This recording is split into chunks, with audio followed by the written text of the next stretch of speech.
বর্তমান সময়ে সামাজিক যোগাযোগ মাধ্যম সহ বিভিন্ন জায়গায় একটা বিষয় খুব বেশি আলোচিত হচ্ছে, সেটি হচ্ছে শিবির যে গোপনে রাজনীতি করেছে, সেই রাজনীতি করার মধ্যে দিয়ে আসলে জাতির সাথে বেইমানি করেছে কিনা।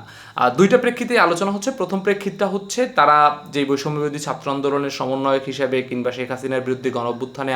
আন্দোলনে অংশগ্রহণ করেছে, সেখানে তাদের ডাকে যারা সাড়া দিয়ে এসেছে তাদের সাথে এটা প্রতারণা কিনা, কিংবা এই আন্দোলনে তাদের পরিচয় গোপন রেখে যে সহযোদ্ধাদের সাথে তারা আন্দোলন করেছে সেই জায়গা থেকে এটি আসলে প্রতারণা কিনা কিংবা মুনাফিকি হয়েছে কিনা।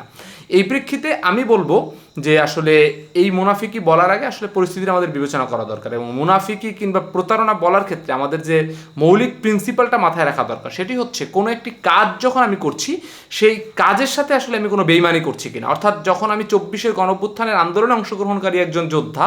সেই যোদ্ধা হিসেবে আমি যখন যাকে সাথে পাচ্ছি, সে ইসলামী ছাত্র শিবির করুক কিংবা বাংলাদেশ ছাত্রদল করুক, সে যদি আমার আন্দোলনের সাথে যেইটি মুখে বলছে কিংবা যে জায়গায় আমরা একত্রতা পোষণ করছি সেই জায়গায় তিনি প্রতারণা না করেন, তাহলে আমাদের প্রতারক বলা উচিত হবে না। কিংবা যাদেরকে ছাত্র শিবিরের লোকজন ডেকে নিয়ে আসছে যেই কোটা সংস্কারের পক্ষে কিংবা শেখ হাসিনার বিরুদ্ধে, সেই জায়গা থেকে সরে গিয়ে তারা ভিন্ন কোনো উদ্দেশ্য বাস্তবায়ন করেছে কিনা, কিংবা তারা এই আন্দোলনের প্রকাশ্য যে ম্যান্ডেট ছিল, জাতি যেই জায়গায় একত্রিত হয়েছে তার বিপরীতে কোনো ধরনের ম্যান্ডেট নিয়ে যদি কাজ করে, তাহলে কেবলমাত্র কাউকে মুনাফিক কিংবা প্রতারক বলা যাবে। কিন্তু তার বিপরীতে যদি সেই ম্যান্ডেটগুলো ঠিক রাখে কিংবা সে প্রকাশ্যে যেটা বলছে, জাতি যেই জায়গায় ঐক্যমত হয়ে এসেছে সেই জায়গাগুলো ঠিক রেখে যদি তিনি কাজ করেন, তাহলে শুধুমাত্র তার ব্যাকগ্রাউন্ডের কারণে কিংবা তার পরিচয়ের কারণে তাকে মুনাফিক কিংবা প্রতারক বলা উচিত হবে না। দ্বিতীয় যে জায়গাটি থাকে সেটি হচ্ছে তারা দীর্ঘদিন যাবৎ বিশ্ববিদ্যালয়ে রাজনীতি করেছে, সেই রাজনৈতিক জায়গাগুলো তারা গোপন রেখেছে, এটি আসলে সামাজিক সাংস্কৃতিক সংগঠনগুলো করেছে, এটি আসলে কোনো ধরনের প্রতারণা কিনা। এটি বলার আগে আমাদেরকে একটু পিছনে ফিরে তাকাতে হবে, দেখতে হবে যে আসলে পরিস্থিতিটা কেমন ছিল। আমরা জানি যে শেখ হাসিনা পতনের কয়েকদিন আগে, 2-3 দিন আগে বাংলাদেশে জামাত ইসলাম এবং শিবির নিষিদ্ধ হয়েছে অফিসিয়ালি। এর আগে কিন্তু আইনগতভাবে কোনো ধরনের নিষিদ্ধ তারা ছিল না। তো তার প্রেক্ষিতে একজন মানুষ যদি কোনো ধরনের কোনো অন্যায় না করে কিংবা কোনো ধরনের কোনো অপরাধ না করে, তার প্রেক্ষিতে যদি বিশ্ববিদ্যালয়গুলো তাকে সিট থেকে বের করে দেওয়া হয় কিংবা তাকে যদি বিশ্ববিদ্যালয়ের বাউন্ডারিতে ঢুকতে না দেওয়া হয়, কিংবা শুধুমাত্র শিবির এই অভিযোগটার প্রেক্ষিতে যদি আবরার ফাহাদের মতো কাউকে হত্যা করে ফেলা যায়,